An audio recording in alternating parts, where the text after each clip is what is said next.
त्याच्यानंतर आहे तिसरा मुद्दा आहे जलसमृद्ध स्वच्छ आणि हरित गाव तयार करणे, ज्याच्यामध्ये की म्हणजे सुरुवातीला मी सांगते हे जे आपलं जे अभियान आहे त्याच्यामधले जवळपास आपण म्हणजे खूप सारे काम आपले झालेले, आपल्याला फक्त ते योग्य प्रकारे त्याचं प्रेझेंटेशन करायचं आहे आणि जे काही राहिलेले ते आपल्याला पूर्ण करून घ्यायचे आहे. तर जलसमृद्ध आणि स्वच्छ हरित गाव कसं करायचे, तर त्याच्यासाठी आपल्याला पाण्याचं ताळेबंद म्हणजे जे काही वॉटर बजेट असेल ते तयार करून घ्यायचं, त्याचं व्यवस्थापन करायचंय.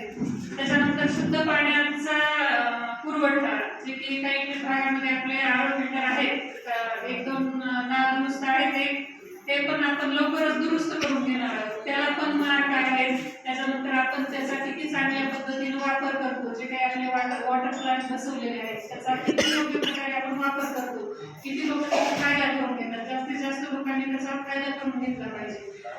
त्याच्यानंतर आहे पिण्याच्या पाण्याचे स्रोत बळकटीकरण. तर जिथं काही ह्याच्यामध्ये आपले खूप सारे कामं झालेले आहेत, बंधारे आपण नवीन बांधलेले, रिचार्ज स्ट्रक्चर, ह्याच्यामध्ये आपले बरेच कामं झालेले आहेत. त्याच्यानंतर आहे रेन वॉटर हार्वेस्टिंग युनिट, जे काही आपल्या गावातील शासकीय संस्था असतील, आमची ग्रामपंचायत आहे, शाळा आहे, तिथं रेन वॉटर हार्वेस्टिंगचे आपले कामं पूर्ण झालेले आहेत आणि त्याच्यात जर काही नादुरुस्त असेल तर ते आम्ही आता या 2-3 महिन्यामध्ये करून घेऊ.